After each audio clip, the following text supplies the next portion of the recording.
네, 황교안 작가와 함께합니다. 어서 오세요. 예, 안녕하세요. 자, 어떤 이슈인가요? 최근 음주운전으로 인한 비극적 사고들이 이어지고 있는데요. 그제 이번 주 월요일에도 전북 완주에서 음주운전 차량에 부부가 치여 아내가 사망하는 가슴 아픈 사고가 있었습니다. 네. 이렇게 음주운전에 대한 국민적 분노가 커지면서 음주운전 차량 시동 잠금 장치 의무화가 대안으로 좀 급격히 떠오르고 있는데요.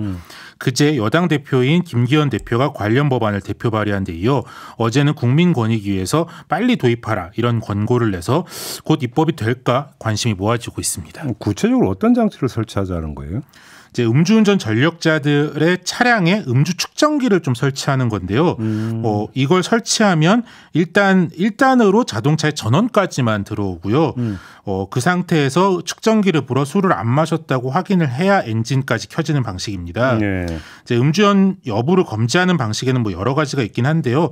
미국에서는 1986년부터 사용된 만큼 뭐 기술이 꽤 발전해서 정확도는 높다 이렇게 얘기하더라고요. 그 순간에 제가 이제 여러 가지 이제 그 변칙 장면들이 머릿속에 떠오르게 하는데 뭐 그건 질문은 안 드리겠고요.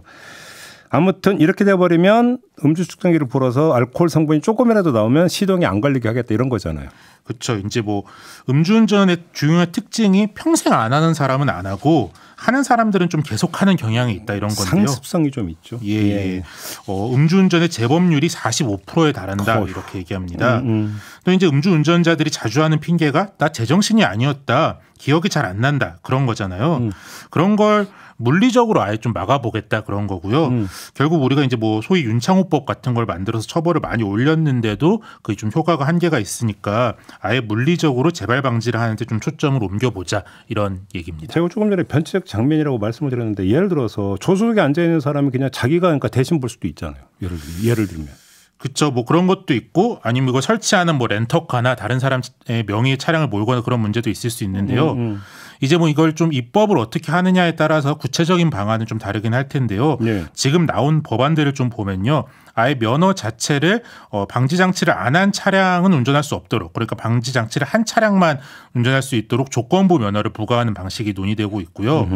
그래서 이제 해당 면허로는 렌터카를 빌릴 수 없다. 뭐 그런 방식들이 될 것 같은데요. 네. 근데 뭐 아예 재직 중인 회사 소유의 영업용 차량이나 그런 데서는 좀 사각지대가 있을 것 같고요. 또 지금 법으로도 음주운전을 말리지 않으면 음주운전 방조죄에 해당하는데요. 이걸 대신 불어주기까지 하면 뭐 좀 추가적인 처벌 조항을 같이 만들어서 강하게 처벌하는 것을 좀 같이 논의하고 있습니다. 근데 뭐 그래도 이제 조금이라도 개선 효과가 있다면 해야 되는 거겠죠. 효과는 좀 있으니까 이런 방안이 나오는 거 아니겠습니까? 예, 이게 뭐 미국, 캐나다, 호주 등에서는 좀 이미 도입이 되어 있고요. 뭐 국회 행정안전위원회에서 조사한 해외 사례에 따르면 미국 애리조나주에서는 음주운전 교통사고 사망자가 2007년 399명에서 이걸 도입한 후인 2014년 199명으로 절반가량 줄어드는 효과가 있었다고 합니다. 근데 왜 우리는 이렇게 이게 도입이 지금까지 미뤄졌던 거예요? 그렇죠. 이제 뭐 여야 모두 좀 비슷한 법안을 여러 개 발의해 놓은 상태고 국민권익위원회에서 2020년에 실시한 여론조사에 따르면 94.3%가 찬성한다고 해서 뭐 사실 큰 이견이 없는 상황인데요. 네. 지금까지 지연된 건 경찰청이 좀 찬성은 하는데 준비할 수 있는 시간을 달라 뭐 그런 게 좀 가장 큰 이유입니다. 준비? 네, 이게 좀 사유재산인 각자의 차량에 이제 뭐 추가적인 설비를 설치하는 거잖아요. 그래서 이걸 뭐 제대로 설치했는지 확인하고 또 고장나진 않았는지 뭐 점검도 계속해야 되고 뭐 임의로 떼거나 뭐 다른 차를 운전하진 않는지 단속하는 게 뭐 아주 간단하지만은 않은데요. 그렇죠. 뭐 그래서 이제 용역도 하고 시범 사업도 해서 방법을 좀 구체화하겠다고 계속 말을 하고 있는데 좀 뚜렷한 진전이 없는 상황입니다. 이건 좀 현실적인 문제라고 볼 수 있겠네요. 예, 그런 측면이 있죠.